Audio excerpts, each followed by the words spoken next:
Blog Talk Radio. Here at ACO Radio, American Communications Online, or any affiliated stations or websites are not responsible for what guest hosts or call-ins may say. All programming is intended for informational and entertainment purposes only. Hello, world. This is TJ Morris, and you're listening to ET Radio. Welcome aboard, all you ground troops spinning around smartly that's been with us since 2012. We're glad that you've stuck with us by thick and thin. With us is 2020. Happy New Year, everybody. So I'm excited. This is our first show in 2020, and we're all about family and flag and faith and fame and fortune, all the F's, freedom. But we like to be real here and tell our truth. And today, I almost didn't get on because I had to wait till I put this information on to the last. I just had one of those psychic feelings. It may be one of those things that's hard to get on. And it was. So I waited till the last minute to put on Dr. Bruce Cornet's guest.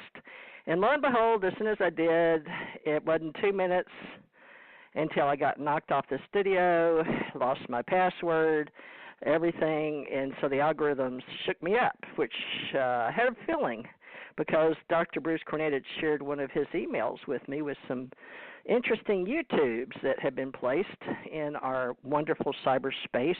And we don't know how long all that's going to last, but apparently he listened to a friend of mine, Robert Morningstar, who had UFO Digest with me, and Dirk Vanderplug in Canada.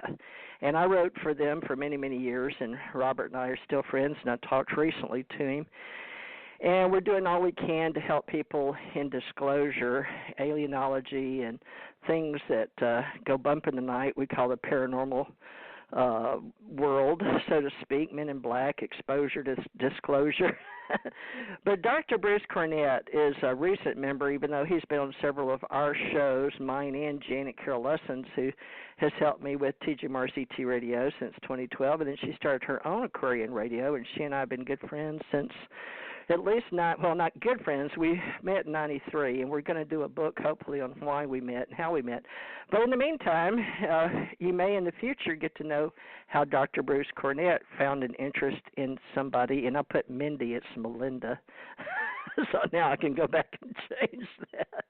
I just had to get it on. So Melinda's going to tell us some things about shows she's been on, and she's had a very interesting life. I can't tell you everything, but I'm going to do my best to give it to you live and record it here through herself because her YouTubes are still up, and she's going to be a talking guest on radio. And I'll do live radio on YouTube later, but today I just want to get her show down. I wanted to see how much interest I was going to have because of my name, Thurmond, with hers, Romanov. But let me get Bruce introduced to you first. Dr. Bruce Cornet from El Paso, yes. Texas. Is that you? Can you Hi. hear me? Hi. I can hear you. Great. Thanks for joining our ACO club and being an active member and contributing to today's show and helping us find someone that you found interested on one of our friends' shows. Tell us first about you, Dr. Bruce, and what you're about and why you wanted to bring this lady on our show today. But tell us about you first. All right.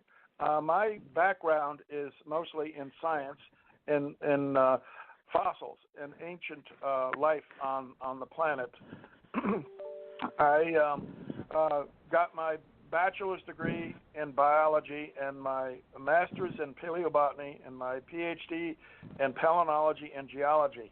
And I spent over 11 years in the oil industry doing my profession of looking at spores and pollen through a microscope to age-date rocks that were coming out of the ground, out of wells that were being drilled for the oil companies I worked for. And then in 1981, as you know, the oil industry in the world collapsed with the collapse of the oil prices, and I struggled with my own oil company at that particular time, and with other independent oil companies up until around 1988, when I got an offer from Lamont Doherty Earth Observatory and a colleague of mine who wanted me to work with him on the Newark supergroup, rocks along the East Coast, which I had worked on for my doctorate. And I became the well site geologist for the largest National Science Foundation grant of millions of dollars to drill 7 core holes, each 4,000 feet. And I was responsible for describing all 28,000 feet of those cores in rocks that I had studied for my doctorate. Now, that completed, my life took a very big change in 1991 when my wife died. And that was extremely traumatic for me. And that happened right in the middle of the time when we were drilling our wells in New Jersey. And it took me several years to really overcome that. But in the process, I was introduced to something that was very not normal for conventional scientists to deal with. I'd seen a miniseries on television called Intruders, and this was in 1992, and I was surprised, having been a closet scientist working within a university where you never talk about UFOs and aliens, to see that this subject got a national review. And I went to the bookstore to get the book by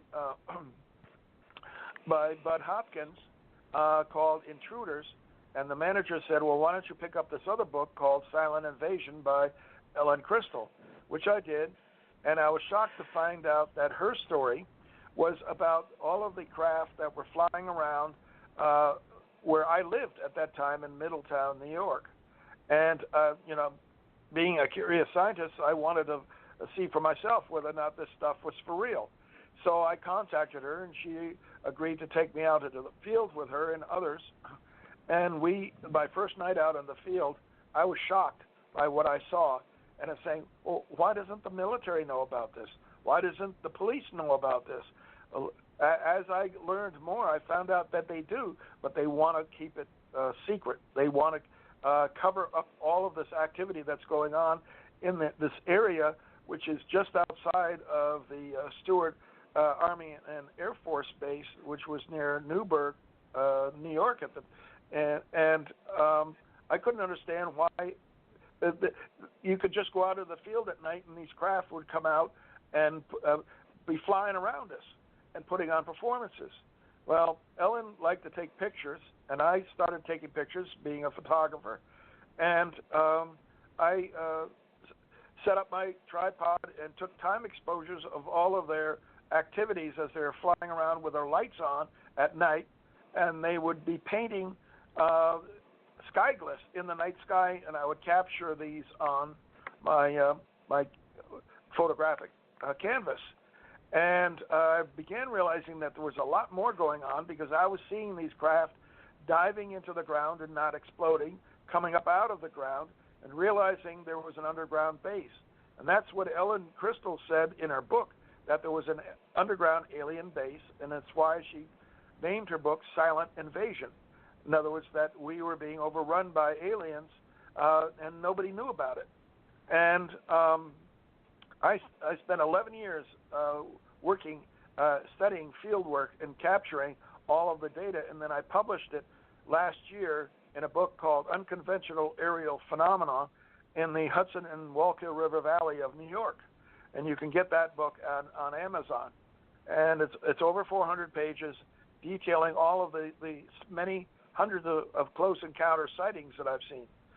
But the situation with that basically ended my career in science at the University of Columbia, where I worked with Lamont Doherty. And ever since then, I've been continuing to investigate this subject. So that's where I am now, and I ran into, I knew Robert Morningstar. I've known him for decades, and I've been on his radio shows.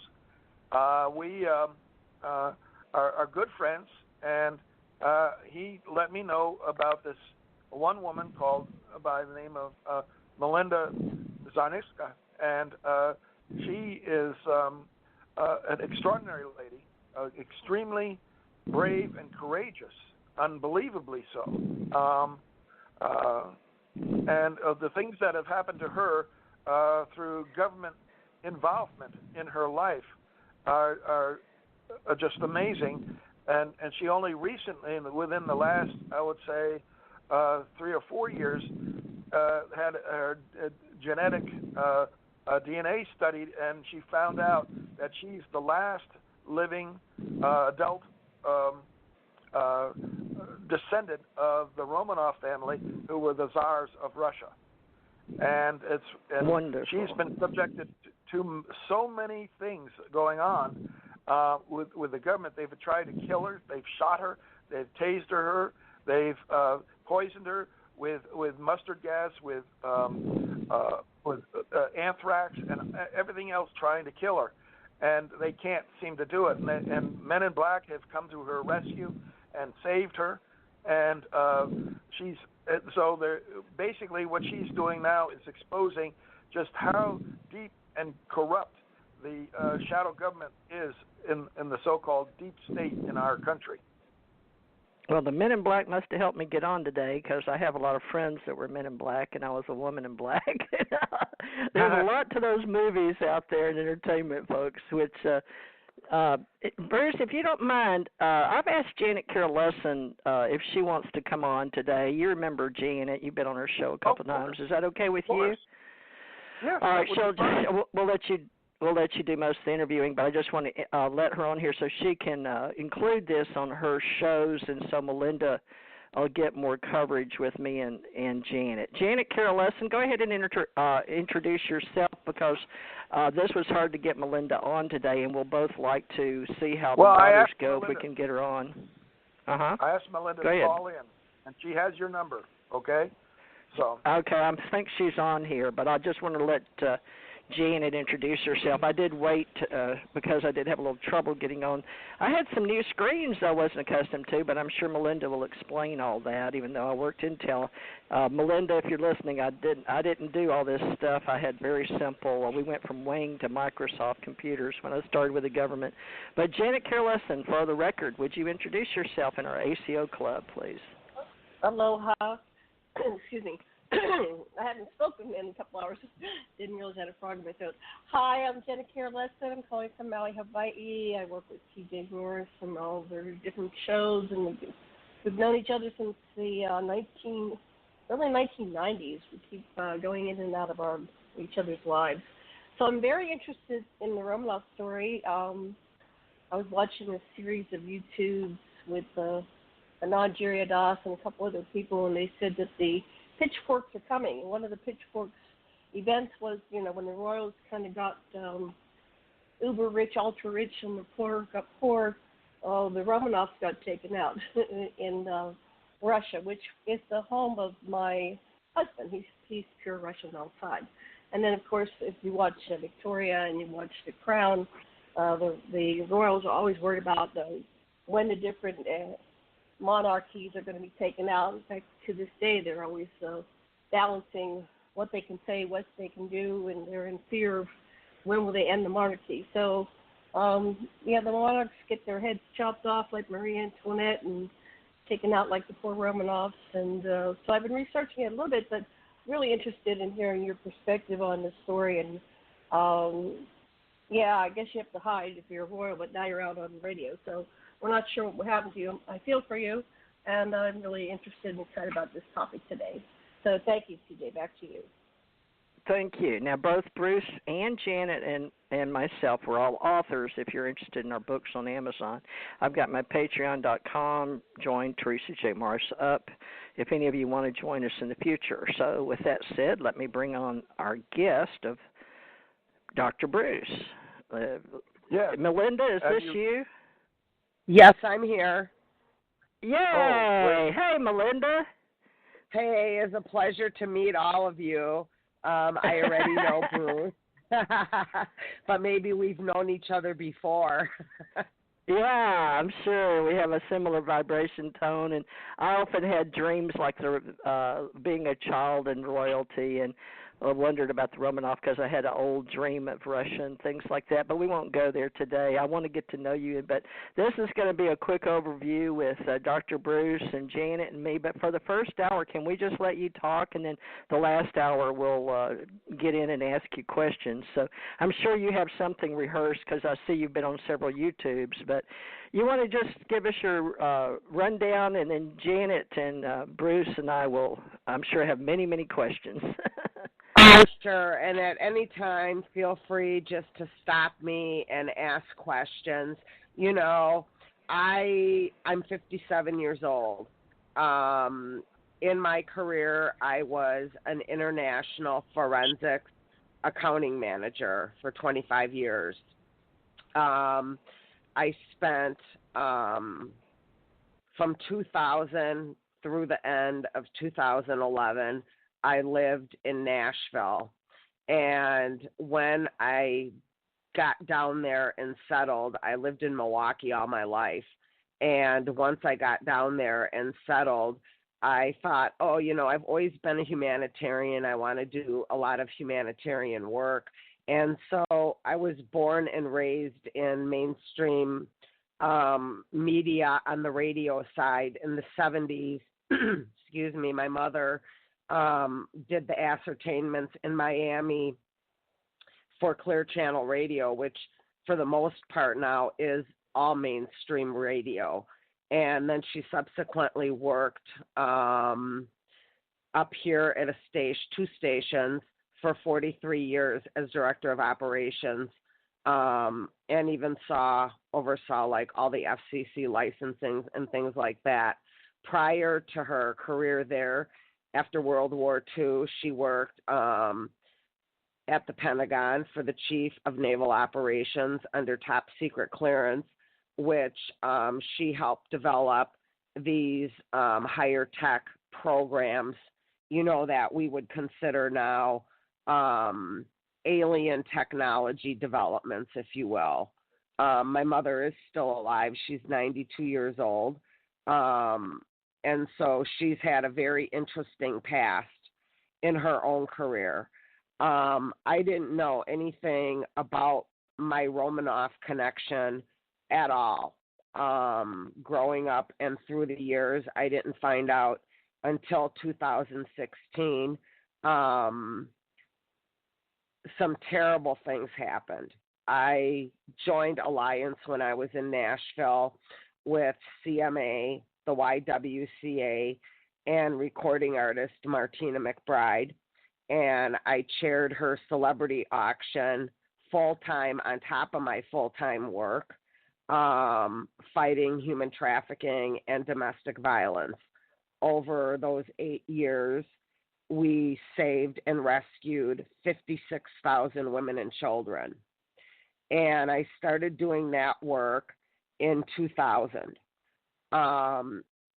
In 2005, just randomly, I got approached by a gentleman from Italy. His name is Marino Rangoni, and he was contacting me on behalf of the Italian government and the Vatican. And he said, listen, I am, you know, international CIA, like Interpol police too. And he really is still police over there to this day. And he said, you know, you're gaining such huge international success on these programs that you've created and developed, you know, rescuing and saving all these women and children. Like the government of Italy would like to know if you would be open to assist us and help us develop a similar gig over here, but we would like to do it more on an NGO global scale versus a 501c3 domestic scale that you're doing. And at first I said, you know, take a hike. I said, listen, I only work with A-list celebrities. The music industry here is set up where we have walls brick walls, chains around those brick walls to keep people even like you out. You know, it's not like we're an open door policy and we're going to open ourselves up to working with anybody. So I had at first kind of like left it at that, but he was really relentless and he was super, super intelligent. And, you know, in hindsight, looking back, I just feel like that's what they were using as their into me. You know, now that we're made aware of now, you know, of all the human trafficking and the satanic ritual abuse and the MK Ultra programs and the alien agendas and the transhumanism agendas and things like that.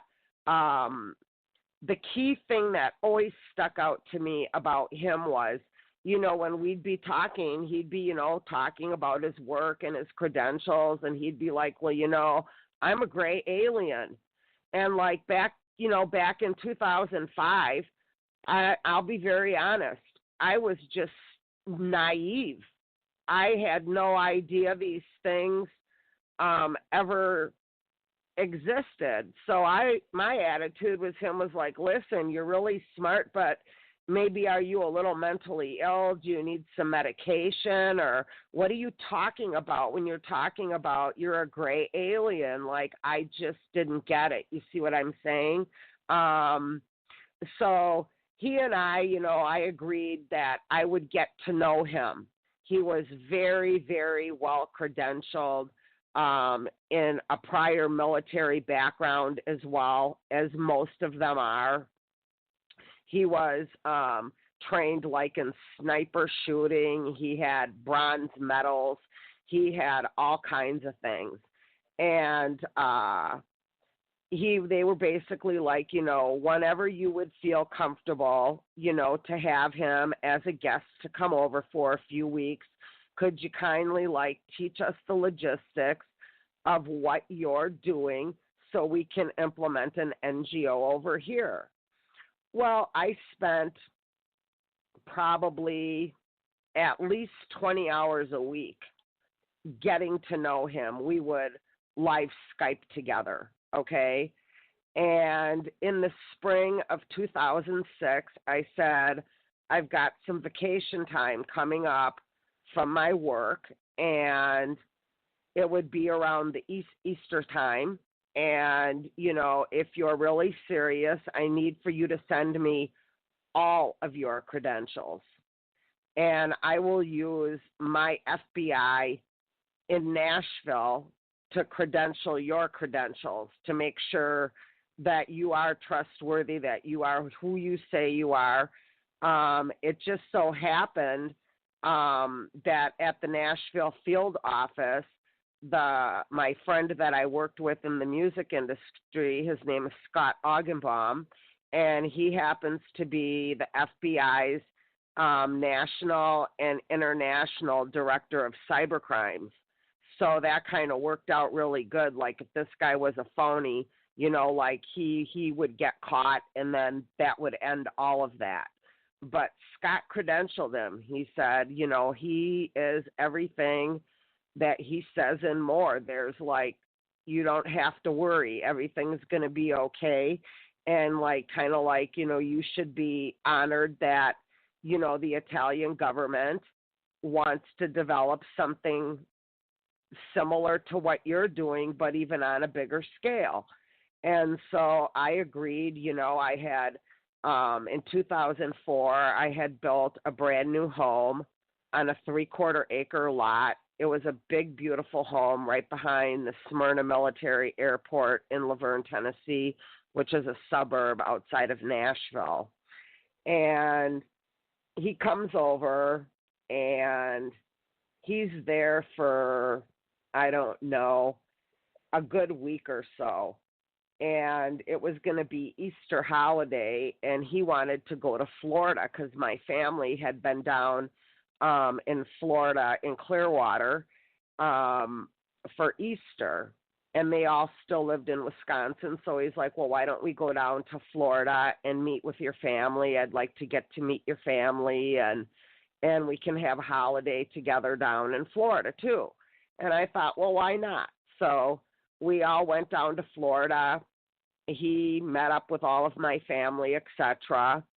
And, after we got back from Florida, first I had a red flag because he wanted to drive when he was here, and I wanted to take out insurance to cover my vehicle if he wanted to drive. And I found it really strange that my insurance company wanted to charge me 99 cents to add him onto my policy during the time that he was here. And so we were driving back from Florida, and he's like, hey, can I drive? And I said, sure. And he's speeding. Like, the speed limit going through Georgia is like 70 miles an hour, and he's flying like 95 miles an hour. I said, listen, you have to slow down. I said, we can get pulled over by the troopers, and, you're going to get a ticket and all this other stuff. Well, that's exactly what happened. The state trooper pulls us over. He's like, what do I do? I said, give him this piece of paper from the insurance and give him your credentials. So the trooper has his stuff for less than 5 minutes, comes back, tips his hat to him, and says, Mr. Rangoni, just slow down and get safe back to Nashville. Have a nice day. And that's when I looked at him and I said, who are you really? I said, if that was me behind the wheel of the car, I would have just gotten arrested. I said, my insurance would have gone up for 2 years. I could have lost my driver's license. And the Georgia troopers don't tip their hat to anybody and treat them like that. And he said, I told you I am international CIA, and like my jurisdiction internationally supersedes their jurisdiction. So we get back to Nashville, and I've got to start going back to work, which left him alone in my house, which now I know that was a terrible mistake, okay? He was always fascinated with my computer systems. I had a home office, and he was always on my computer systems. Well, I had one of those days at work where, I was constantly putting out fires. I was one of the administrators of American Home Patient Corporate, and in my department, I had a staff of 13 and oversaw all the outbound funds for that corporation in my department. And I had always been, putting out fires every day, all day long. And I just had one of those days where you just want to come home, you just want to get your chilling clothes on and just call it a day. So he never heard me coming home. He never heard me coming up the stairs into my office. And so I came in up behind him, and he was on my computer, and he had like all these different windows open. He was chatting to all kinds of different women. Some of them were like half naked on beds. And I was like, what in the hell are you doing? I said, that's it. I said, right now, you're going to pack up all of your stuff, and I'm taking you to the Nashville airport, and I could care less where you're going. I said, I don't trust you. And I said, I don't really care what kind of credentials you have. I said, your behavior is not matching what your credentials are. And now he'd been there, darn close to 2 weeks, and we weren't even working on anything to do about the reasons surrounding why he came to begin with. You understand? So I take him to the Nashville airport, and I pretty much believed that he was out of my life. Like, I didn't hear from him. We didn't communicate anymore. We had a fallout. I thought he was gone. And so rolling forward to 2011, when President Obama had come in for his first term, we were a private held corporation. And with his Health Care Reform Act, he had ordered us to go from private held company to go public to the market. And as part of, everybody lost their jobs. Everybody's work got outsourced to India. And most Americans don't even realize all of their health care records are being taken care of and oversaw now in India, and how the laws work with all of our HIPAA laws, all of our PHI laws. They don't have to abide by any laws once all of our information is offshore. So they sell our information. I'm constantly telling people, don't give up your body fluids, don't give up blood work, because that's going like straight back to the Vatican stuff, to the tree of life. Okay, so I'm always telling people, don't give up that stuff, and trying to educate the public overall that our health care records are being held in India and maybe even some other countries now that are not our friends, okay? And so they offered me a separate benefits package. I'm very trained in systems. And as part of my benefit package, they wanted me to stay back and upgrade nationally all of the Oracle-based platforms to go paperless. Do you know what Oracle platforms are, Teresa? I was on Hello? mute. I'm familiar with Oracle, but I don't know that my skills are up to your skills. So why don't you tell everybody that's listening, if you don't mind? No, hon, not at all. Oracle-based platforms it's an operating system through Microsoft. They're used in bigger corporations, especially if you're doing a lot of interstate, computer work or international. They're just really huge platforms. And so I had just got done with my work at American Home Patient.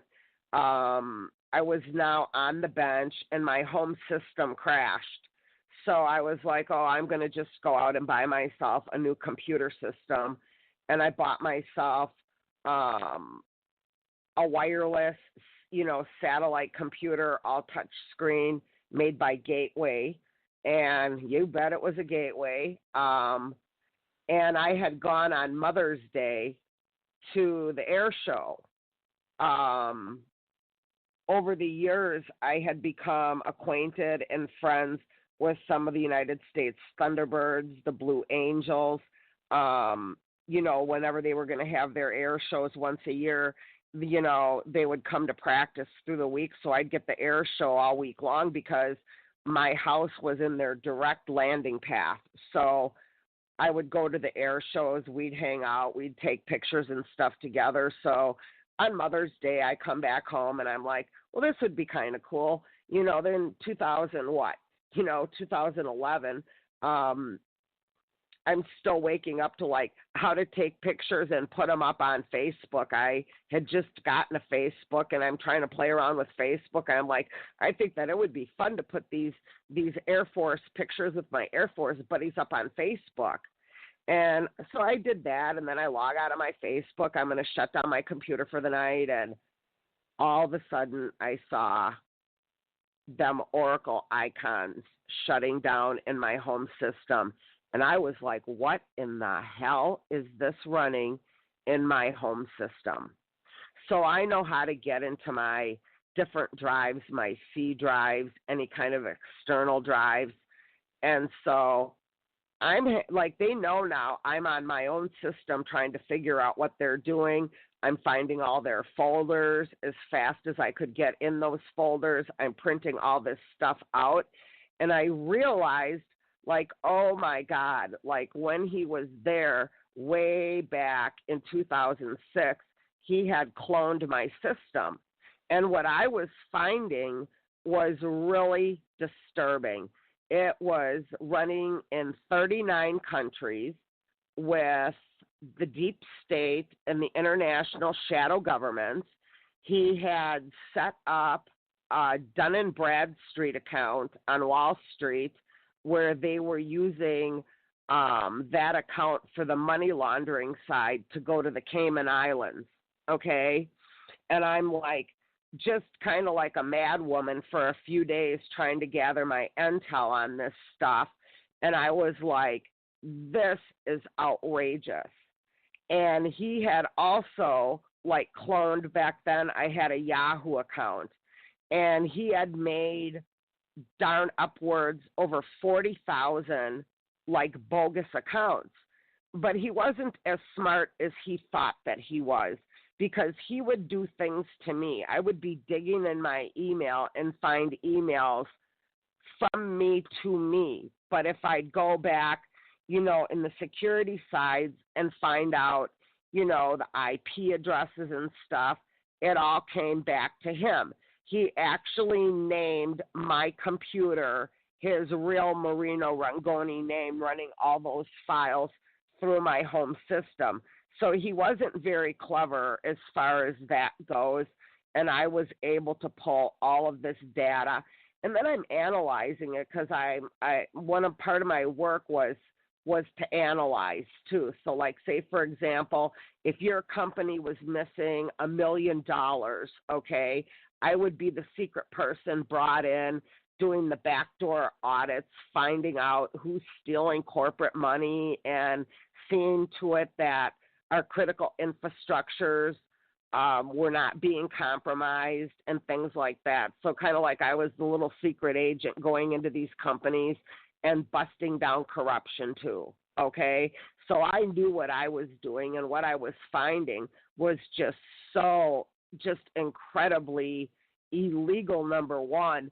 Number two, that when I realized that, listen, this is all connected to these international mobs and cartels, and, it was in the trillions that was being transferred through that Dun & Bradstreet account to the Cayman Islands.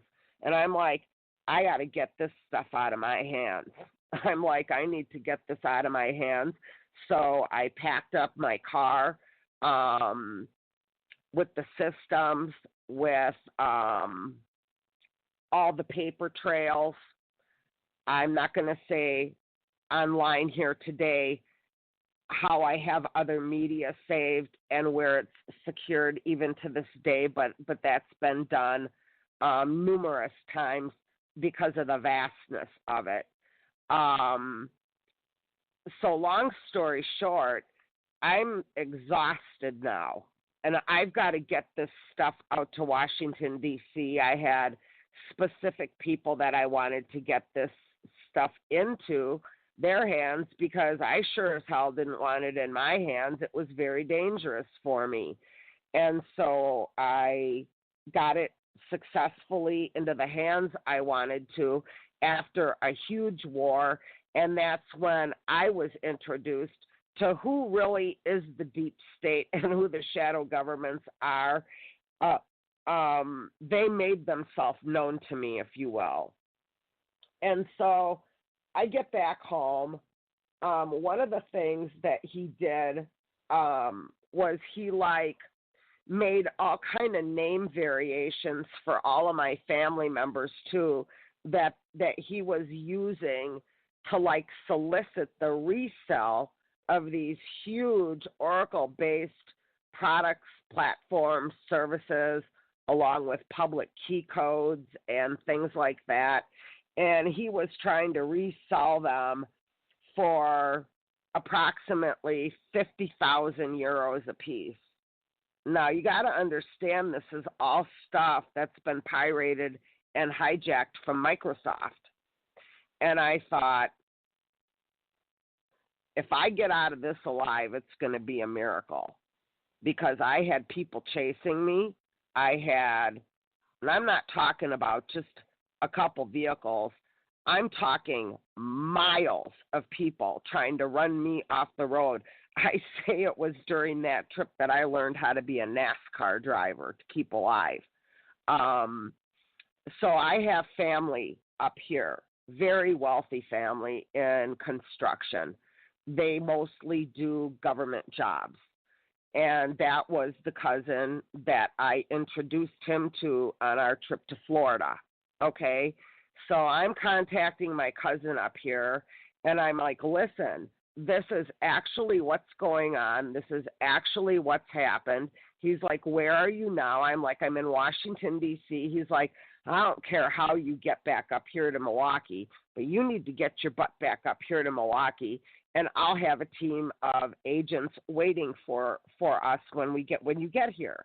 And I said, well, I haven't had any sleep. It's been days now. I said, I've got to rest a little bit, but then I'll be on my way.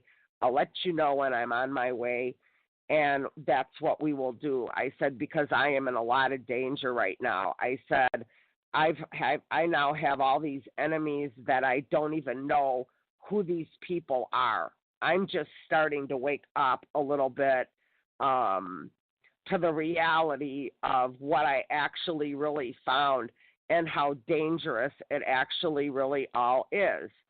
Well, this prior week of me finding all of this stuff out, I got called in to my local police in Laverne, Tennessee, and was assigned police, detectives, the bank president, because at that time I was buying and selling on eBay, and I had a verified PayPal account. Well, one of the things that they were doing is they were buying and selling cars and trying to list me for those fees, number one. Number two, after they exhausted my bank account, they were going backdoor and going into the bank's money every night, trying to write themselves checks, e-checks for like thousands of dollars, and that got tied to me. So, when I did all that music industry work and so on and so forth, I always had my own police teams. I had my own SWAT teams. I had my own FBI teams. I had a totally clean record. I'd never had a ticket in my life, never a traffic stop or anything. And so they all sat me down and they were like, listen, these thugs and these criminals, they're really dangerous and they're smart. So, like, just for example, should you ever find yourself on any road or a dark road, even being pursued by police, don't ever stop till you're in a well-lit area. So I'm keeping these kinds of things in the back of my mind now that I'm seeing this really bizarre fallout happening all around me. And now I'm going to head back from Nashville up to my family in Milwaukee up here. And so I got out of Tennessee pretty good. But when I hit Kentucky, I'm telling you, all hell broke loose. These people were on a vengeance for whatever reason to kill me. I'm flying in the emergency lane, the bumpy one, going like 90, 95 miles an hour, and I'm just trying to keep myself alive. And I was somewhere between Bowling Green and Louisville, and I was finally able to successfully get off an exit at about 85, 90 miles an hour. And how I did not flip that car looking back is a miracle in of itself. But I found myself on a frontage road. I didn't even know where I was. All I was so thankful was there was nobody pursuing me. There was nobody with me. I was alone and just trying to get my composure back together. And I thought, I just really need a little peace here. And sure enough, here come the troopers. And all I could think in my mind was what my detectives and my police told me back home. If you're ever being pursued by a police, even on a dark road, don't ever stop until you're in a well-lit area. And so I put my flashers on. I could see up a couple miles that I had a well-lit area coming up, and I didn't know what to do. I never had a ticket. I never had a police stop. I didn't know what to do, and I sure as hell didn't know you don't ever get out of your vehicle. And so I get to my well-lit area. It's in Munfordville, Kentucky, which is Hart County, Kentucky. And there's like a McDonald's there. and that was where my wallet area is.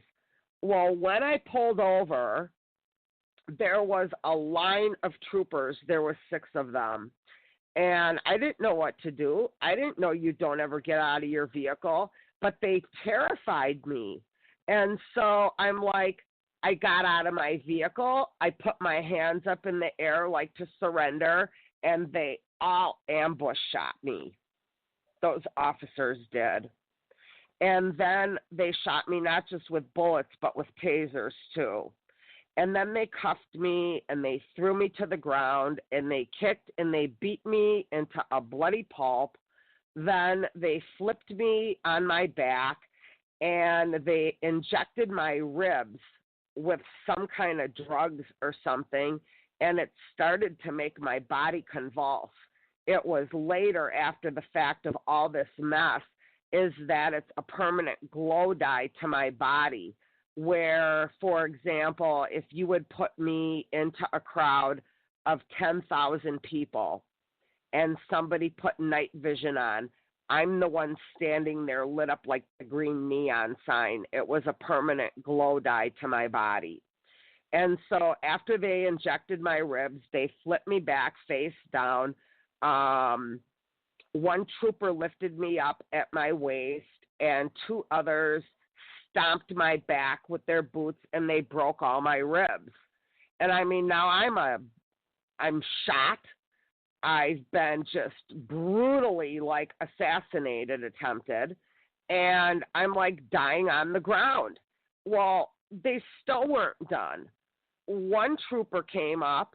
He took his gun and he laid it on my elbow, and just for kicks pulled the trigger, and his whole gun head blew off into my elbow, and it is still there today. I keep that as evidence and carry that trooper's gun head in my elbow even now. And so, you know, they say right before you die, your whole life flashes before you, and that's kind of the state that I was in. But I could see, even though I was face down, and, you know, I'm in cuffs, and I can see out of a part of the corner of my eye, there was a great big black SUV that pulled up. And I could see a man get out, and he was dressed in a black and white suit with a long black trench coat. I call him my man in black. That saved my life that night. For some reason, those troopers recognized who he was, and they instantly stopped and lined up into command to him. And I remember him bending down to me and saying, "Melinda, what the F is going on here?" And all I could really say, because my body's convulsing, I remember saying to him, like, you know, I don't know. Like, you tell me, I'm the one here on the ground dying. And he came down and he said, "Listen, I've called you an ambulance," and I could hear it from the distance. And he's like, "I'm going to get rid of these troopers." And, you know, when you're dying like that, you just really don't even care anymore. You just don't. And so the ambulance comes. He picks me up. He puts me on the gurney. He puts me in the ambulance, and he shuts the door. And he's like trying to clean, you know, like the ambulance attendant is trying to, you know, like clean up my face a little bit and try to stabilize me. And he's like, "Listen," he's like, "really, truly, what the F is going on?" And I said, "I don't trust you." I said, "I don't know why they're trying to assassinate me." I said, "But I don't trust you." And he's like, "You're going to have to trust somebody, and I'm going to have to be the one you trust." He's like, "I'm not here to hurt you. I'm here to help you." And so I tried to explain to him a little bit what was going on. And he's like, "Listen, I got to get rid of these troopers." And he's like, "And then I have to take you for a ride. If I take you, for treatment around here, they're going to finish killing you. And I said, I get that part, but the question is why? And so he did. He got rid of the troopers. Then he helped me out of the ambulance. And when he got me to his SUV, he took my cuffs off and he laid me in the back seat and he said, we have to go for a ride. And if you were to ask me now, like, how long was the ride, etc., honestly, I don't know. I was in and out of consciousness. And I woke up and I was in a United States Army military hospital somewhere in Kentucky. And it was the military who removed the gun wounds. They pulled all the taser wires out of me. My body was still convulsing uncontrollably. And they cleaned me up and, they said, we can't take that gun head out of your arm because it's so deep. Like, whenever you get out, you'll need to seek out an orthopedic surgeon to have it removed. Well, I didn't really care about that. I was just like that injured. I just didn't even care. And so I don't know what they gave me at that hospital, but it kind of brought me back, if you will. And I was able to talk to them, and they were asking me questions like, do you have any birthmarks? Yes. Do you have any tattoos? No. Do you have any surgery scars? Yes. I've had a total reconstruction of my right ankle done when I was 16, so the scar's 9 inches. And they're all excited. They're like, well, thank God. And I'm thinking to myself, why are they so excited about these things? And so finally I asked them, what's the big deal about these markings on my body?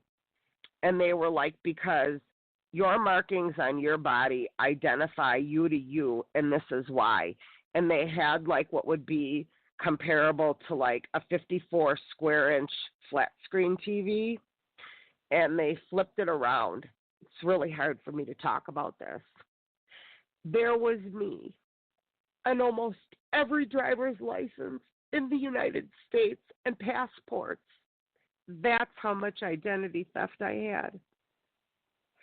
And they were like, this identifies you to you. That's why it's important. That's how much fraud and identity theft that had been done to me behind my back. And so once they were done with me, the man in black, as I call him, he's like, now we have to take you back to the jail in Munfordville, and now you have to face your charges. And I was livid. I said, face my charges for what? Like, y'all just tried to assassinate me.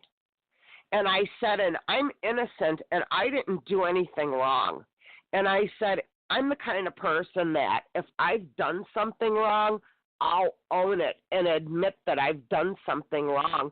But I've had done nothing wrong that warranted any of this. I said, I am a community leader for the last 8 years. I said, I don't deserve any of this, so what are you talking about? I have to go face my charges. He said, I told you when I put you in the ambulance, you need to be the strongest you've ever been in your life. And I promise you, I'm going to get you out of all of this. And I was still like, get me out of all of what? So he takes me to the jail. I'm still in my bloody clothes. I've just had bullets and tasers removed. I got a whole gun head in my elbow and broken ribs, and they threw me on a concrete floor in that condition. And if you were to ask me how many days were you on that concrete floor, to be honest, I don't even know. All I know is that they had some kind of orders that they force-fed me drugs 3 times a day. and I would ask to see the judge, and they would be like, denied, you are not judge presentable. I would ask to make a phone call. They would be like, you're not allowed any phone calls. And I thought, this is some kind of just an outrageous kind of a setup. Again, the question being why. And so they came in to dose me again, and I refused. Well, you're not allowed to refuse. They had a torture chair, I call it, and they would put you in the torture chair and strap your arms down, your legs down at the neck, and they would force the drugs down your throat. So you learned to comply. Believe me, one time in the torture chair, you don't ever want to go back in the torture chair, okay? And so I would ask again to see the judge or have an attorney or something, and they kept telling me, you're not judge presentable. And so I don't know how many days, honestly, I was on that concrete floor. Well, at some point, I did get changed into orange prison clothes, okay? And they shackled me and brought me to the judge. And they said that I was being charged with 13 charges. I believe it was 6 of them were felonies, and they wanted to lock me for 30 years. Well, then I really got mad. I was like, this is a bunch of BS. I said, listen very carefully to me. I said, I do not negotiate with terrorists, domestic, foreign, or both, nor do I make deals with the devil. I said, I'm absolutely having none of this. And when I say I'm having none of it, you better get me a damn good attorney. I said, because I'm having none of this. I've got a perfectly clean record, and I didn't do any of what you're charging me with. You see, I didn't know at that time that all my charges had been presented to a federal grand jury who dismissed the whole thing. And I didn't know that they had come back after that dismissal and added a 14th bogus felony, and that also got dismissed by a federal grand jury. So by law, they should have already had let me go. But when I told them I was having none of this, they're like, oh, we're going to send you away. And I was like, where are you going to send me, and what for, and why? And they're like, well, we're going to send you away. You know, like, we want to give you an evaluation to verify the facts to the statements that you're making. And then I thought, okay, fine.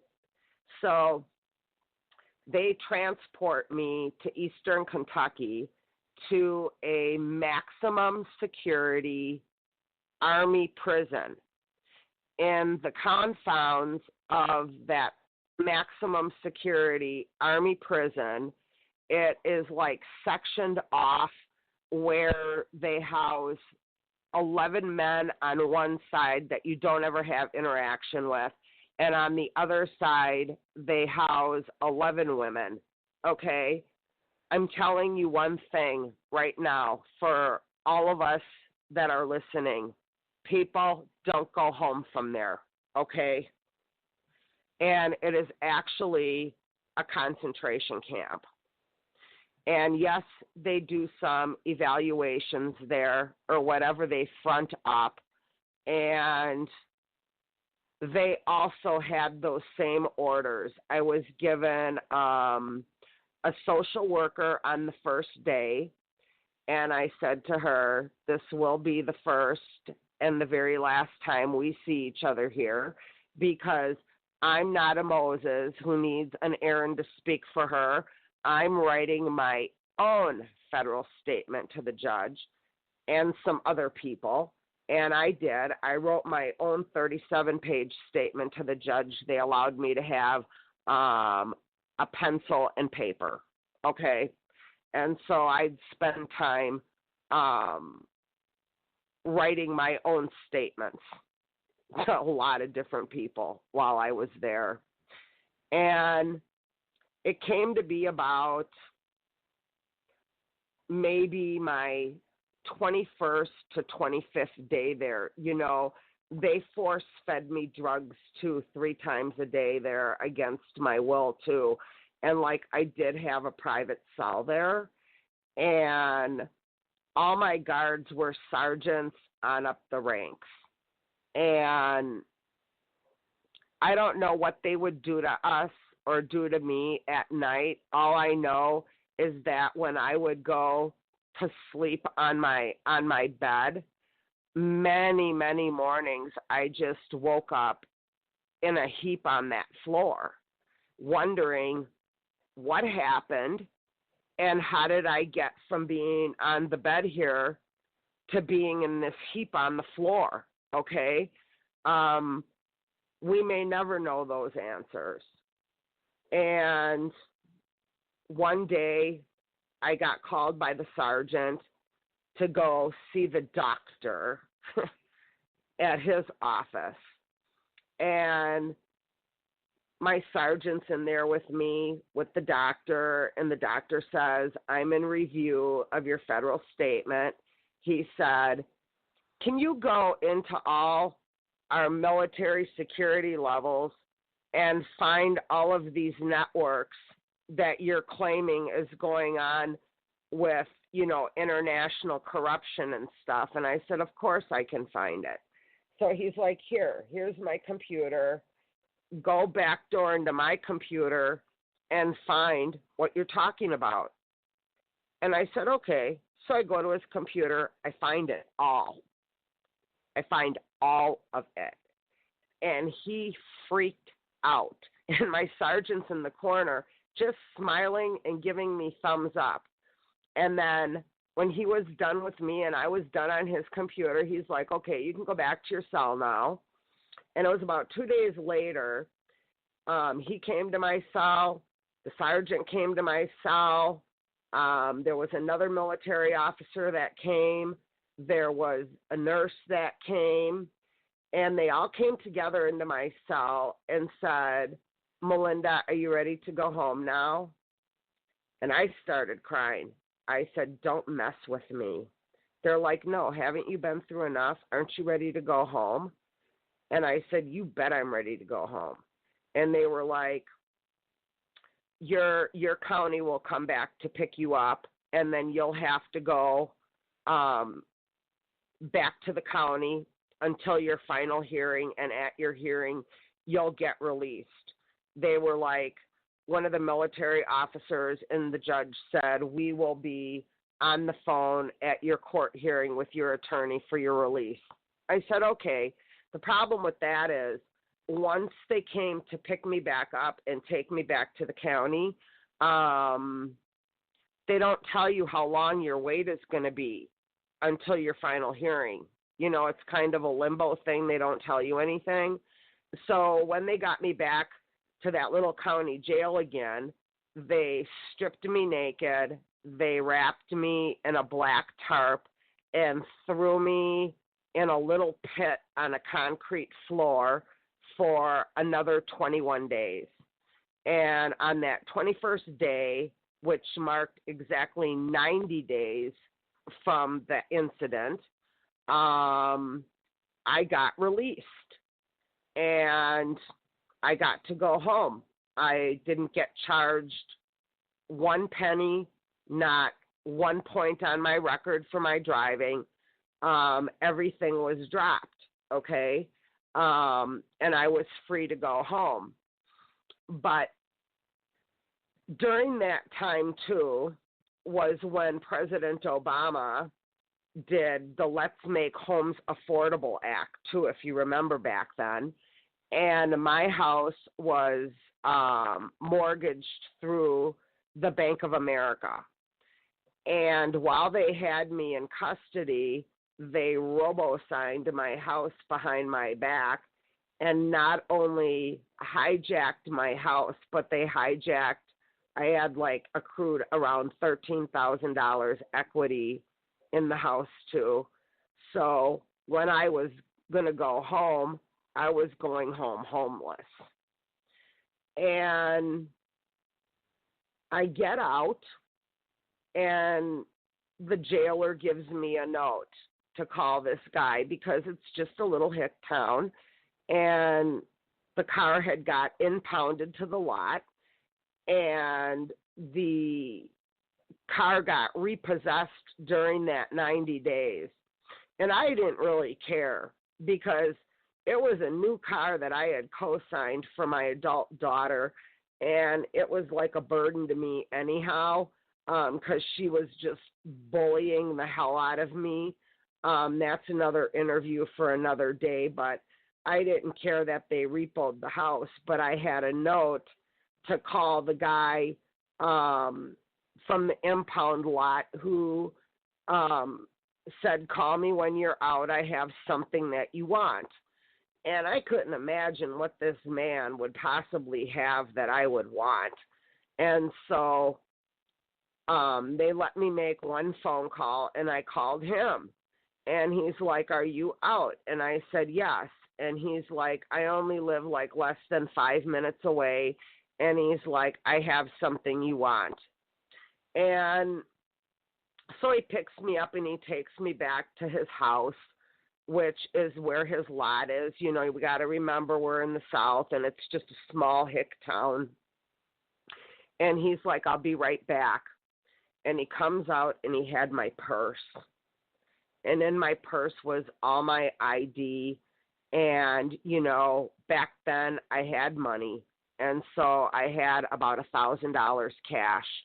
And he was like, I've been holding this cash for you and your IDs and stuff. I knew that you would need this to get out when you got out. And so he's like, is there anywhere that I can take you to? I said, well, I have even no idea anything about this town. And I said, is there a hotel out here? And he was like, yes, there's one.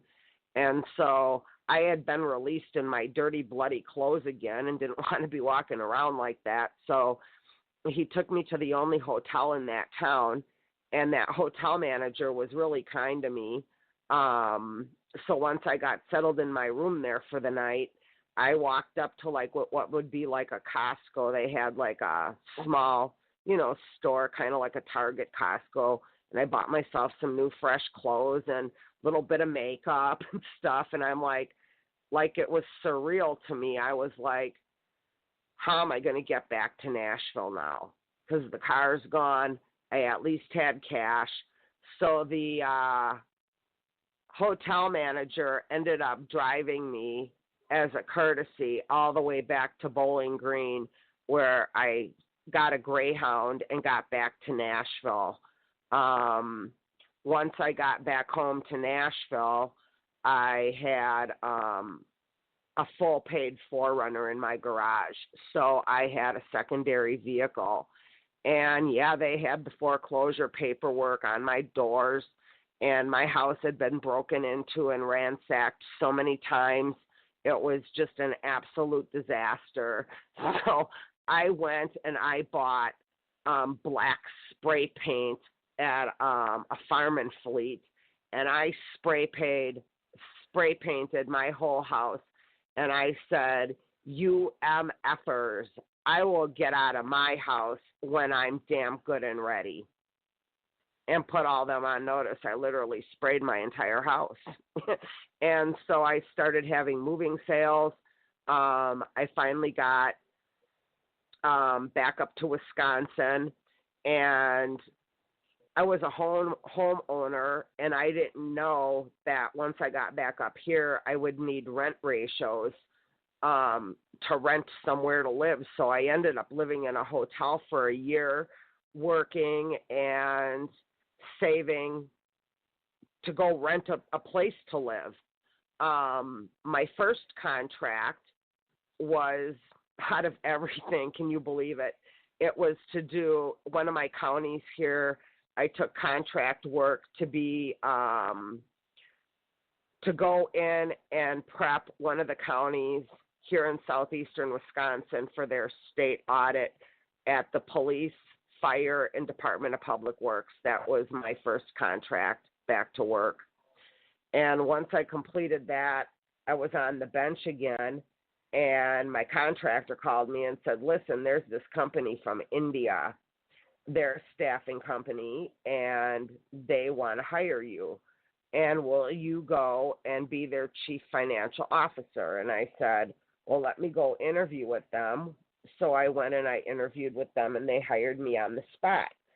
Well, I had found out, they wanted me to start right then, which was red flag to me. Usually if you go interview somewhere, like maybe you're going to start, the next day or in a couple days, not let's just go to work now. You're hired. Let's go here. And so I had started asking questions, and it turned out that all their financial department just walked out on them, which is a huge red flag in my business. So immediately I sought out an outside CPA service to sign off on everything I did. Because when you work in high finance like I worked, like even now, if I would have signed off on something that would have been illegal transactions back then, now I could be prosecuted because I signed off on it. And so what this company was doing, they were a staffing company from India, but they own they have a ginormous home office that is called Technocraft. And it's, if you Google it, they're just a ginormous empire. And what they were doing is, people are now familiar with like the travel bans that President Trump implemented. He, for the most part, has capped the HB1 visa program. And that in part is to do with what I've helped him implement because of working for this staffing company. They would bring their engineers over here under short-term visas, and then they would do like this. They'd send maybe 35 engineers over here at a time, and they might send one or two to Harley-Davidson, which is in Milwaukee.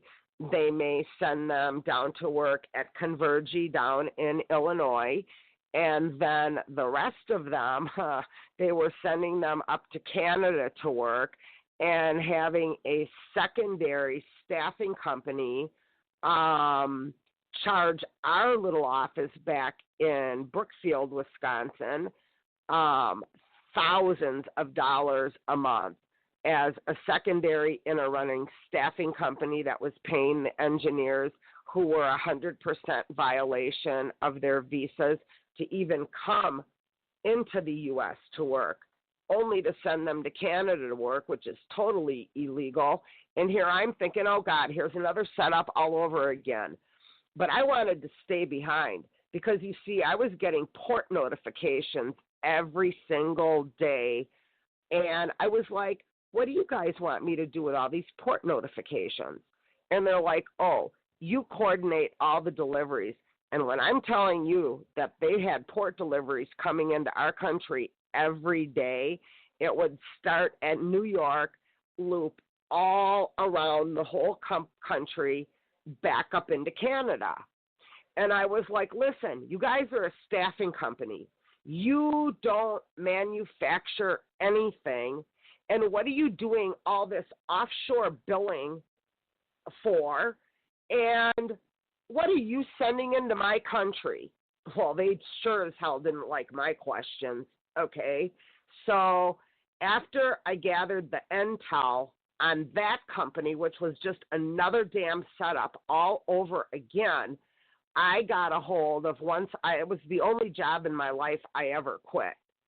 I just absolutely quit one day when one of the VPs came in and ordered me to wire transfer to his friend in Atlanta, Georgia, $25,000 cash.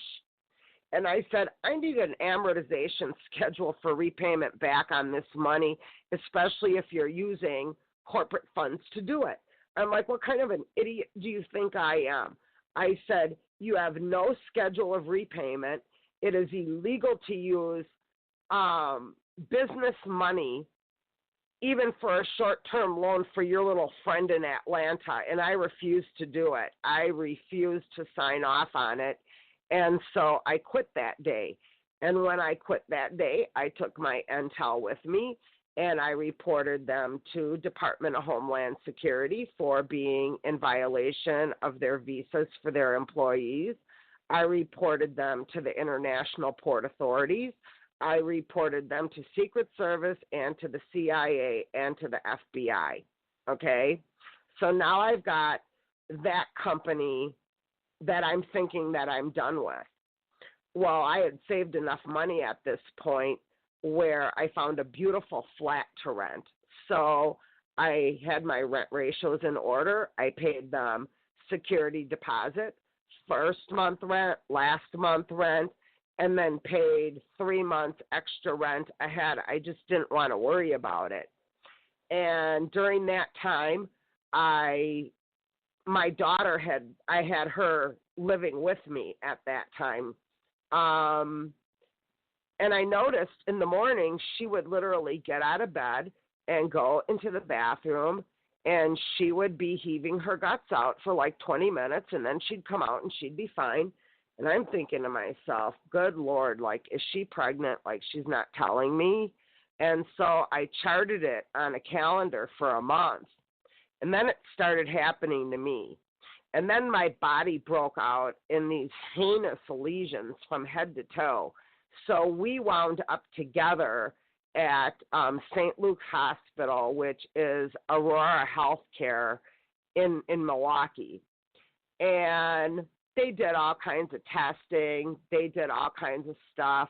And they told me that I was infected with inhalation and gastrointestinal anthrax, and that the delivery system was done to me through the HVAC unit of that flat that I had rented, okay? So now we get police involved and some other things. You know, since 9/11, it's taboo to talk about anthrax because of, you know, the envelopes that went out and a few senators died, and then the whole Amerifax trial happened. So, you know, I just couldn't seem to get away from all these assassination attempts and all these things like, why do these people want me dead? You know, they're just criminals, okay? And I've always been a humanitarian, a law-abiding citizen, and now I just keep getting all these setups, even after all the Kentucky stuff. And so I went through about 7 months of treatment. But on the second visit to that hospital, I noticed something was really, really amiss, because I'd walk into the hospital and I would get escorted to my glass room by either police, Milwaukee police, or security, not even medical staff. And then within 10 minutes, you know, the black suits would be standing outside my door. And I didn't confront them. What I did, because I had that healthcare background, I went to administration and started pulling all of my medical records, as they were treating me for 7 months in Aurora Healthcare.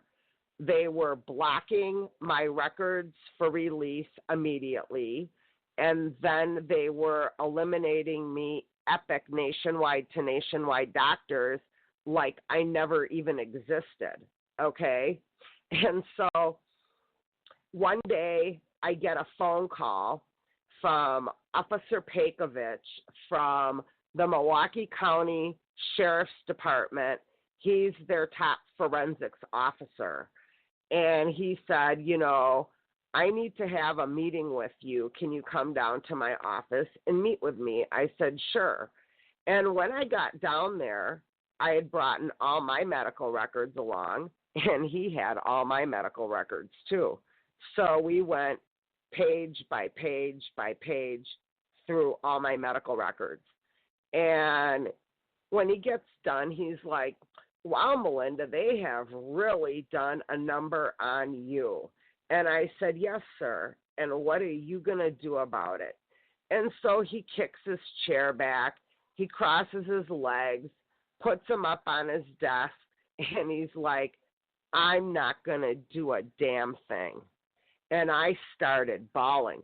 Like, what in the F are you talking about? Like, this is attempted murders ongoing again, the question still being why, and you're the top forensics officer that prosecutes any murder or attempted murder or any kind of heinous crimes in Milwaukee County, and you're telling me you're not going to do anything?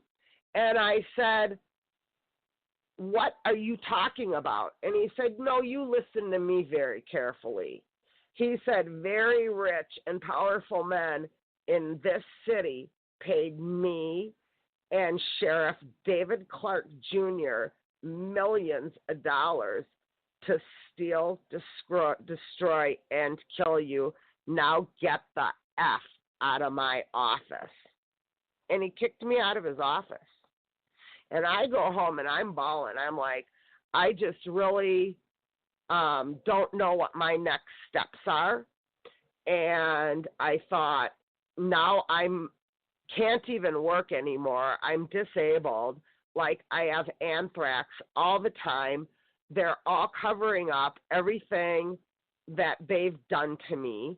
And I'm like, I'm going to try to take this a little bit higher to more of the federal tiers of the government. And I had applied for Social Security, and I hired an attorney to handle my Social Security, which does help speed up the process a little bit, not much, but a little bit. I was denied the first time, and then I screamed at them. I said, no. I said, after what you bastards have done to destroy my life, I said, you are going to get me in the courtroom before that judge. And they did, and I got granted my Social Security on the spot.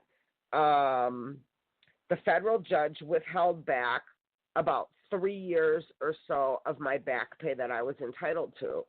And he said, and I'm going to explain to you why. You see, believe it or not, I'm still not fully awake back then. And this is like in between 2013 and 2015, I got awarded my Social Security in 2015. And he's like, you submitted over 800 pages of evidence to your case. And I said, I know.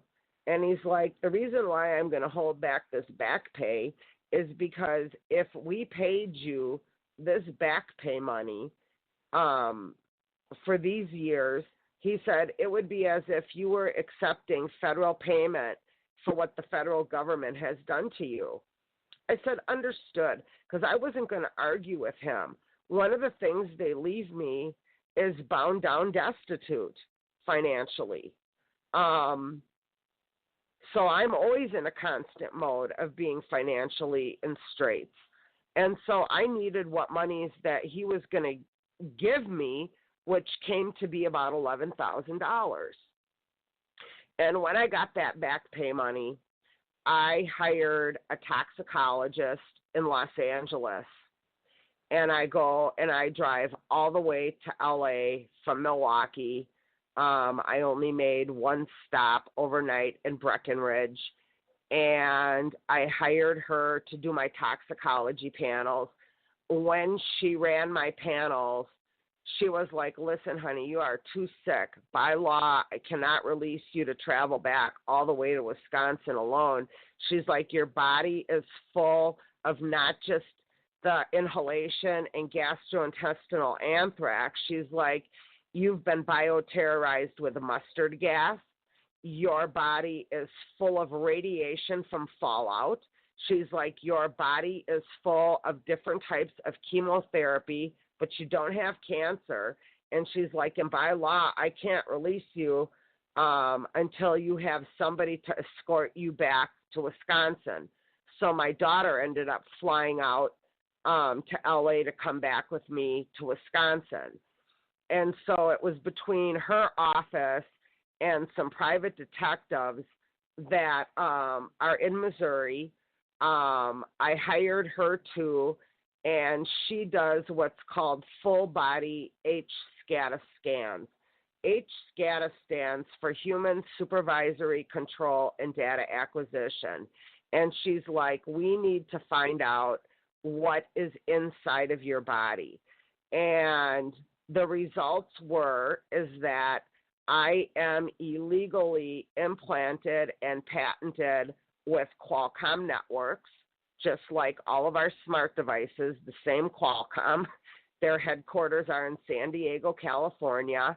I have a very valid patent. I've shown them in my prior interviews I did with Renetta. And I've implanted the main networks. There's one under my belly button. It's called a body area controller. It feeds up to my right shoulder, which is called a body area network. Between my shoulder, between my right breast and my hip, they have also implanted what's called a wireless body area network wireless device. So in my ears, I've got 134 sensors. There's like 122 in my eyes, and they also bioterrorized my eyes. So if you would put me under UV light, they are purple stars of David. Why they did that, to this day, I'm not really sure of why they would bioterrorize my eyes purple stars of David, but they did. And so I've got in my left foot, I think the patent says there's 134 implants in there too. And so that is the main patent on me. There is a companion patent that is run through IBM headquarters in Chapel Hill, North Carolina.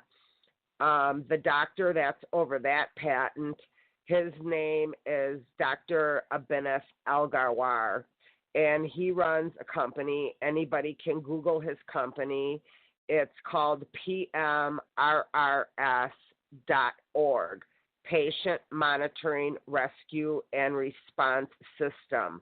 Now, these two patents combined, I did public audit of his patent in 2016 and discovered that there are 3.5 million American citizens that are being monitored under both the Qualcomm patent and his patent at IBM, and they net profited globally, and coincidentally, the same 39 countries that I have the forensics on.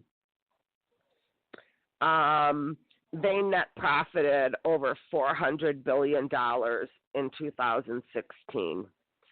So now I find out, okay, now they're using me in illegal human experimentation, which the trickle down goes like this.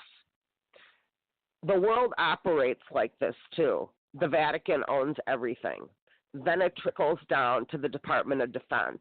Then the funding goes down to the CIA, which falls down to Department of Homeland Security, down to the grant funding to the universities and medical communities for the GPS fusion centers.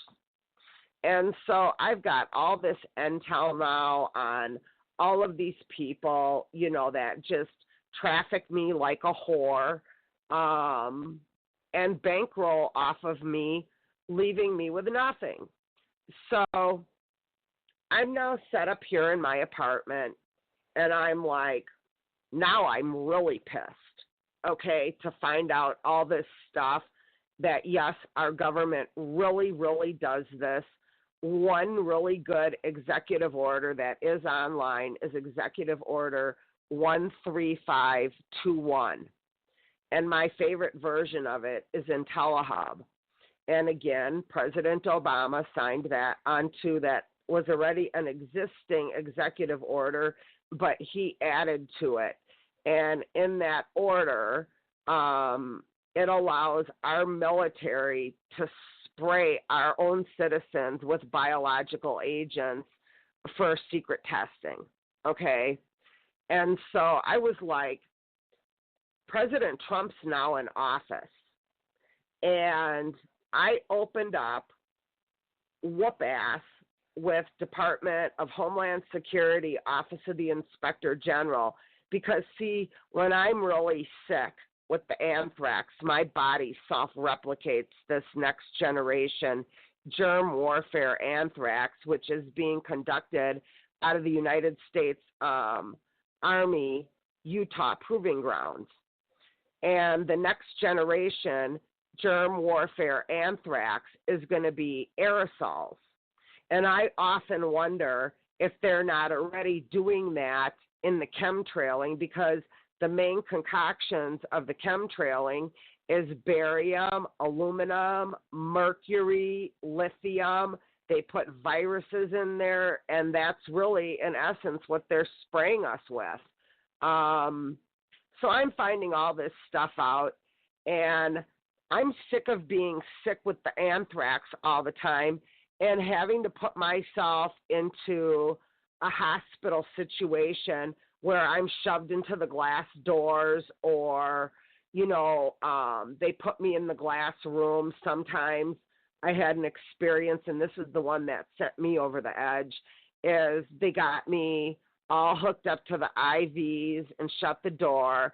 And instead of the black suits coming, there was an officer just all in black uniform with a canine dog outside my room in an emergency department.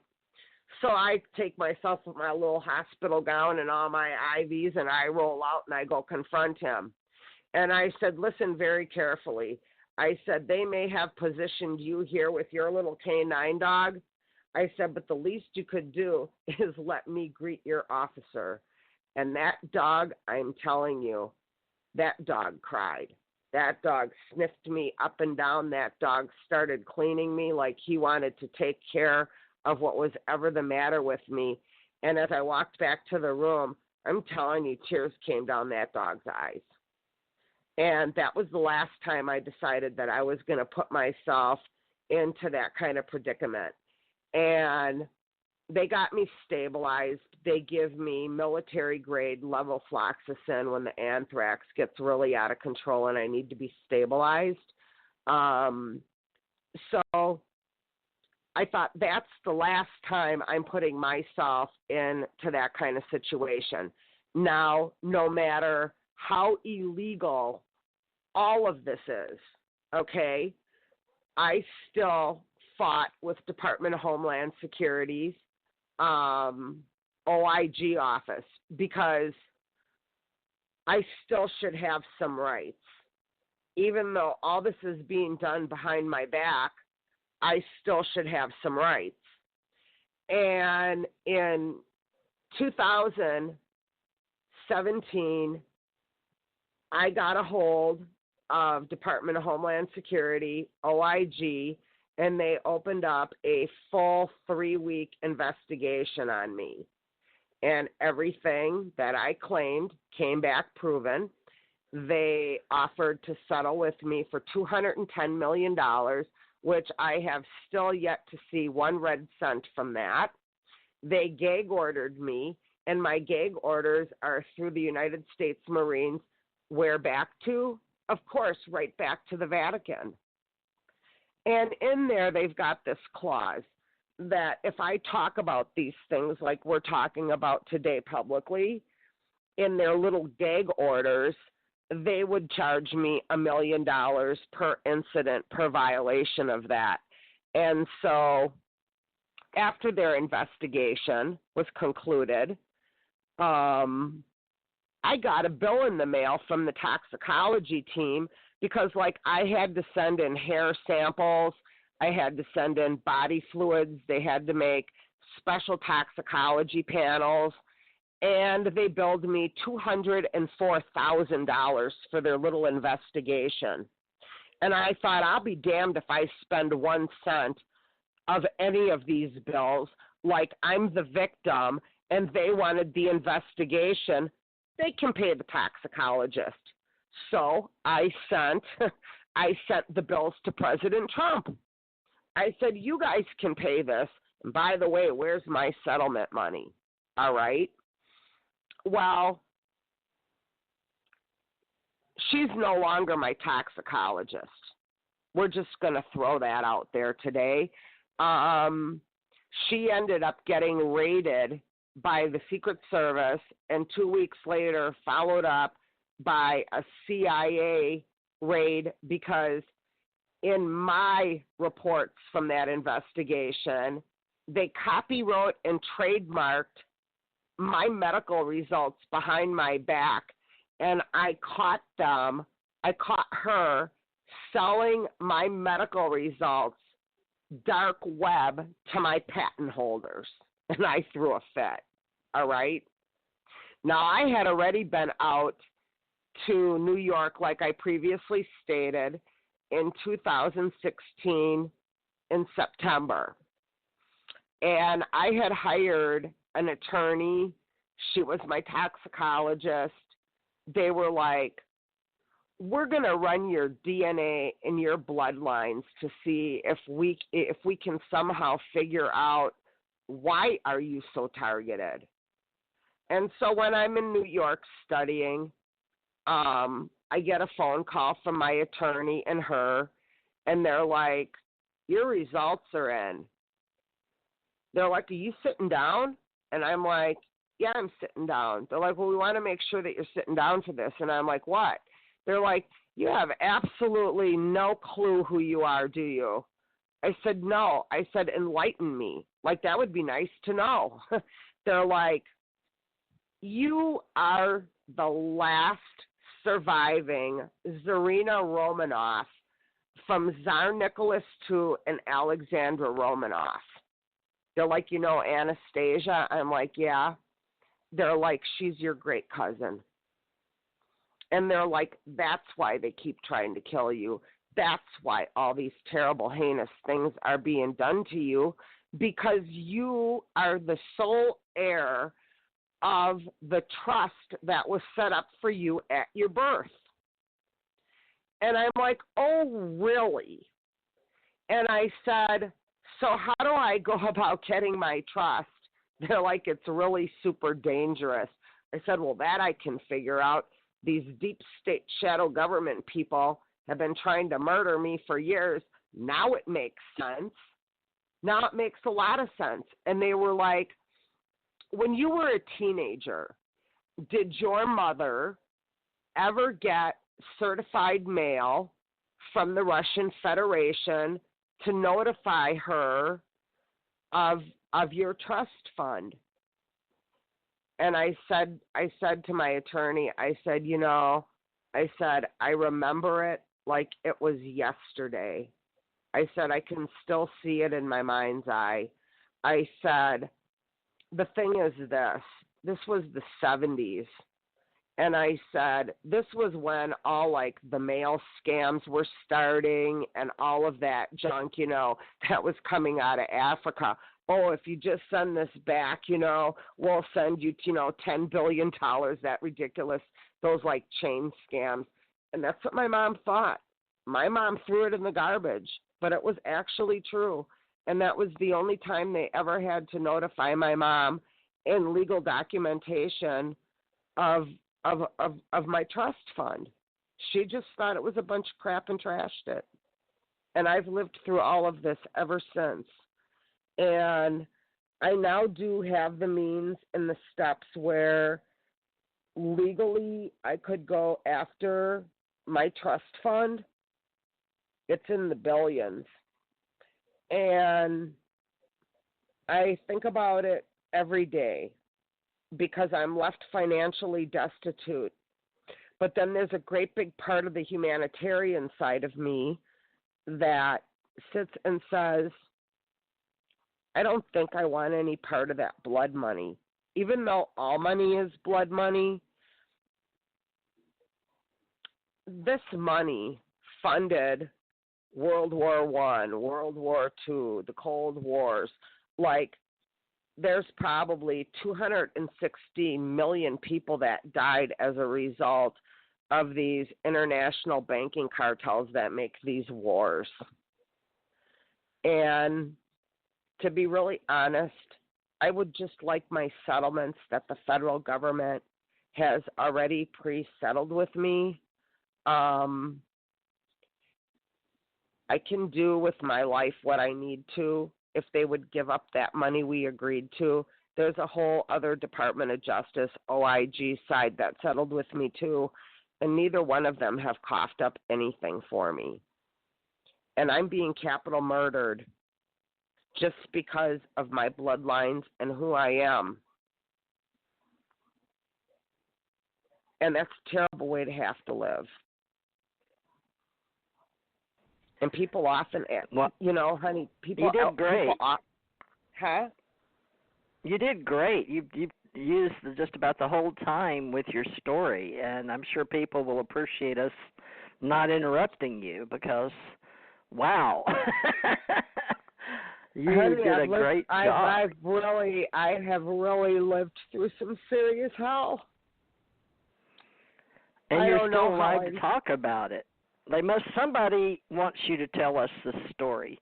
Apparently you've been able to get on some of the radio shows and some YouTubes, so you're making a difference in this world. So do you believe there's still some good people like the Men in Black that helped you? Because I've had some save me too, in 2 or 3 occasions.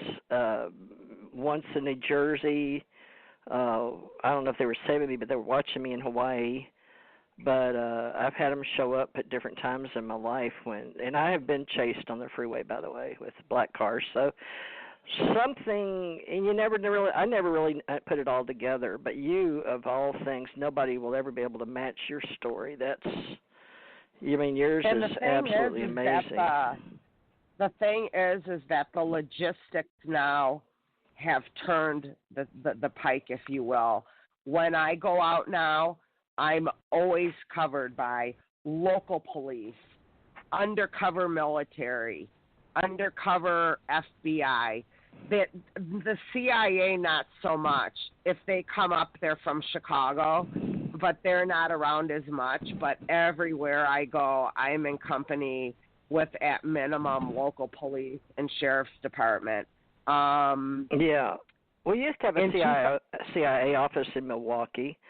But they shut it down during, the FBI and CIA sharing offices for a long time. So a lot of things have changed since I was working. But I really am shocked because I've never had confirmation that there's 2 sides to the Men in Black. So this day is a momentous occasion for me in my reality. So thank you for that. And so I appreciate I'm really glad that I could share that. Because, yes, and for some reason, for whatever reason, when President Trump comes to town, I always get personal invite. I get VIP Secret Service treatment. They treat me very well. They want me involved in his rallies, say, even when Pence came here.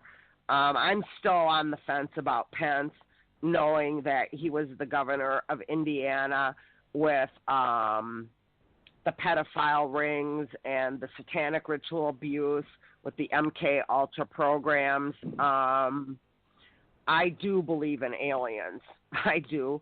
I've learned a lot through my journey. We are definitely in company, and in some instances, I believe that we're actually overrun by these creatures. They are hybrids. I did some studies 2 years ago. I went actually to my local library, to the science department, and took a book out on genetic cloning. And I found that in 1901 that there was a German scientist who took one female hair and did the splits in a lab, and the first female clone was made in a lab that's actually in textbook. She lived 28 years, but they've been perfecting this, at least 119 years now. But in my own opinion, based on my own research and my own experiences, I think that they've been doing this for centuries. Right. So now the knowledge is going to be bringing to those of us that have been buying all the stuff we hear in the newspapers, on television, and all of that. And maybe it is the fact that some people do know that Trump is doing good, but at the same time, we don't know. It could be because of the military and religious and political brainwashing that's been done all the way back to the Vatican in the 1600s, when it was either the Catholic made the Bible, the Catholics, and then the Protestants, and bringing over to America all the different, Quakers and all the other people. But really, We don't know how far back this goes. And the Romanov name, now, we've only got 11 minutes left, so I'm going to have Bruce and Janet have you back on their other shows, because you did such a wonderful job of telling your story, and we really don't have time to ask you the questions now, but let me get this down for this recording, because we're doing this live.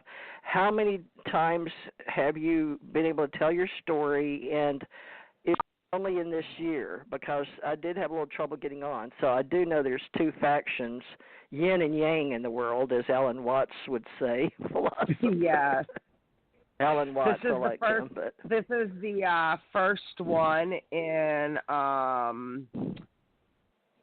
2020 that I've done. This is the first one I'm doing with you this year, and I did the 3 other ones with Renetta, and then I did the other one with Robert Morningstar, who was great too. Wow. Well, I sure do appreciate your time, and this was in 2019 that they're allowing you to tell your story. Because you seem to be very aware that there's politically at least two sides. I hate to say the Dems and the Republicans, but whether we believe them or not, yin yang, black white, whatever, everything has two sides. So you personally, how do you live with the fact that there were police officers, but maybe they think they're doing the right thing? This is so messed up, because we want to, and I did live in Kentucky, and I've been in Mumfordsville at the McDonald's, and I do know exactly where you were on that highway between Bowling Green and Louisville. Wow, that's amazing. So I've lived exactly all of that. where I was. Oh, yeah. Yeah. Oh, yeah. I haven't been to that prison, thank God. I'm glad I didn't have to live your life.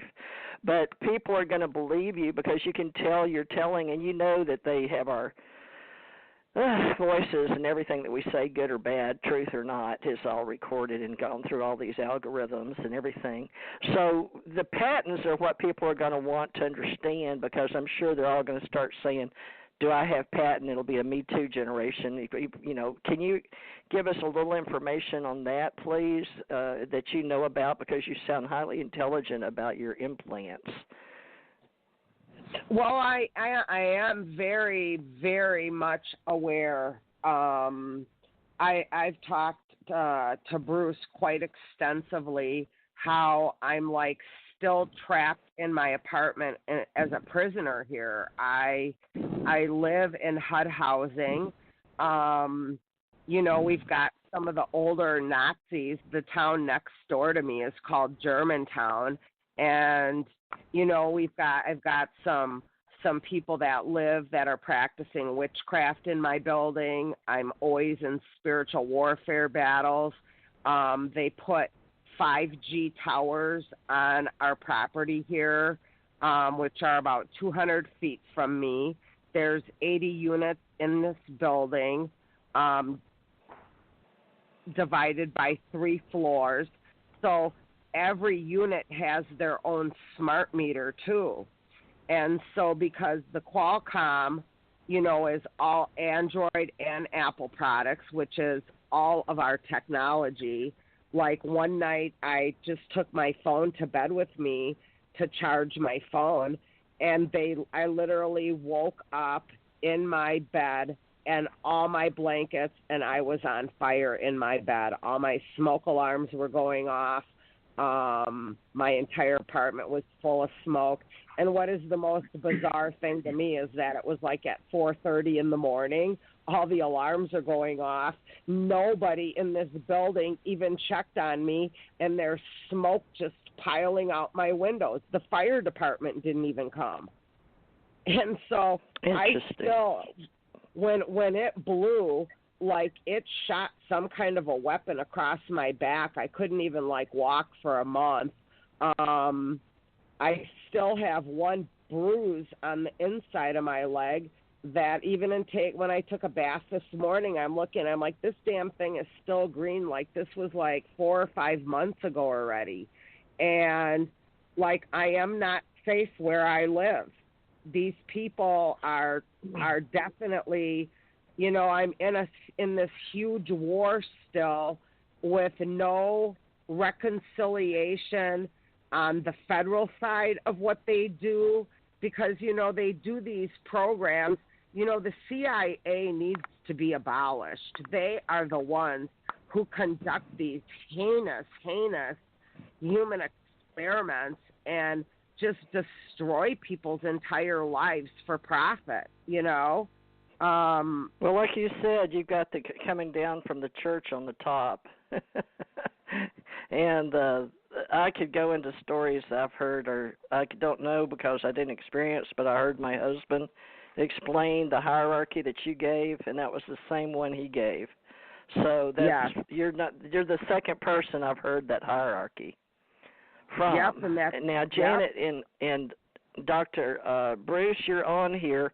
We've only got 5 minutes left, but we'll definitely, Melinda, if you will agree to have you back, and I'm sure Janet would like to get you on her show. Well, it's a different place to store another show, and Dr. Bruce can have you back as well if we can get in contact with you. But I did have a little trouble getting you, so someone is still watching you, Melinda, because I could tell from the I know, and when you just said that, I just got the universal chills from head to toe. I know that. I am very well covered by the spirit realm, too, on the good side, finally. Right. That's yes, what keeps us Melinda. alive. And my mission here, obviously is not complete. And yes, right. I will definitely come back. I'm honored that, you know, you've taken your time today. Everybody's taken their time today. And it gives me an opportunity to share that, yes, these things are real. Transhumanism agendas are real. We are in company with aliens and, you know, the reptilians. I believe in all of that. I've learned and studied and have now had enough contact to know all of those things are true. That's amazing. Well, all we can do is our own research and search our own spirit and our own soul, which I believe are totally two different things, and the power of three in the universe. And Bruce, I think you did a great job by listening to Robert's show and hearing Melinda. Yes. And I'm sure Janet would like to get in contact with her. But go ahead, Bruce. It was your show really today. Her story needs to be told over and over again because of its importance. It is really one of the most amazing stories, true stories, that I have ever come across. And I told Robert Morningstar that him having Melinda on his show was a winner, and now we have another case, and I'm hoping that she wants to continue to tell her story, and I'm hoping that Hollywood will want to do a movie on this or a documentary. I've already been asked if I would do a movie, and this is what the goal is, and this is where I'm seeking a little bit of help. You know, I hate to ever be in a position. I was always a giver and a humanitarian, but if anybody wants to donate to me, I can get GPay through my royalty12018@gmail.com. I can get donations, and I can get donations straight through my messenger at Mindy Czarneska Romanov. because I'm trying to raise funds. What I want to do is those 3 interviews we did with Renetta in New York in September. I want to get somebody to help me actually take those actual interviews and transcribe them into books, one for each interview, and then put it in script form and to submit it so it can be made to a movie. Right. Excellent. Get a release from her, and anybody's name you mention, you have to get a release from them and all that. It's all legal. Of course, you know that.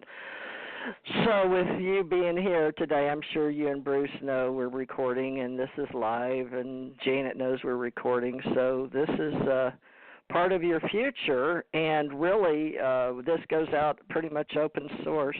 You know, it's going to go out on Stitcher and Spreaker and FM radio and Spotify and Comcast. We have all these things where we have this TJ Morris ET radio, and I appreciate you coming and sharing here.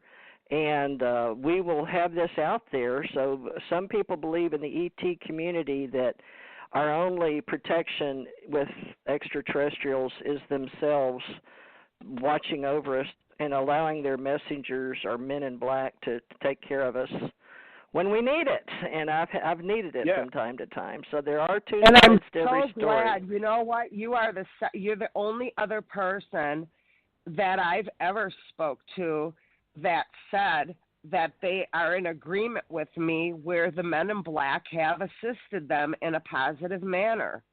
That is amazing to me. Well, good for you, Melinda. But I really am glad that we had this discussion that it's not everything people are told out there, and unless they experience it firsthand, they pretty much are in the dark.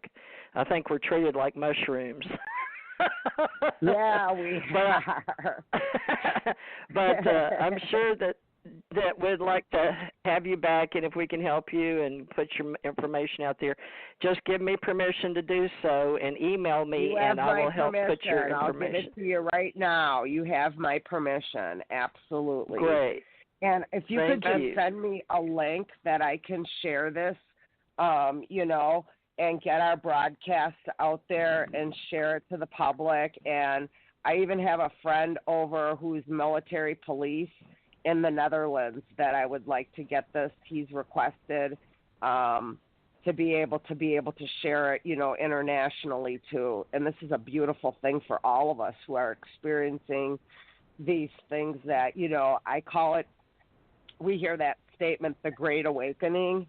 And yes, there is a great awakening, and it's because of people like you and people like Robert and people like Bruce that we meet and we are on common ground, and we all understand these things that may have been 5 years ago considered conspiracy theories, but they're really not conspiracy theories because they've been proven. They're no longer a conspiracy, they're a fact. And people don't know what to believe, and they need to understand fear and love and both sides, and it can happen to them. And, you're not the first person I've talked to about being on a cement floor and things, but we don't usually talk about that stuff because it's very hard for people to understand reality is there is fear out there, but we're going to do all we can to make life better. So we'll keep doing our part. There's always the good and the bad and the uglies, apparently, but we got to balance the yin-yang. Well, thank you very much, Janet Carol Lessin. Were you able to stay with us all this time because we're out of time? Janet? I'm here. Can you hear me? I'm here. Yeah, Janet. I'm sure. There's Melinda. I'm sure you'd like to have her on your show as well, so I'll make sure that Janet has your information and Bruce can as well. And Melinda, I'll do a live with you as soon as we can, as soon as you have time. Yeah, Janet. Absolutely. We'll do a live Skype and Zoom. Okay. Melinda, I'd love to talk to you. Honey, you can contact me anytime. I'll need your information. Yeah. But, all right. And email Melinda, me at aquarianradio@gmail.com. aquarian@gmail. Mm-hmm. Yes, DJ. Yes. And my email. Our website. Yep, and I have an email too, which is royalty12018 @gmail.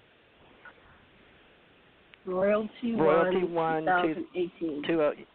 And I have it all, and I can send it to you, Janet. She's already given me permission to help her, and Dr. Bruce Cornet wants everyone to know. Yeah. What? Spelled out? Yes, ROYALTY, the number 1, 2018 @gmail.com. Okay, so it's 12018. Yes, and if you'd like, we can put you in our ACO club with and Bruce TJ Morris Agency @gmail, and Cornet Bruce.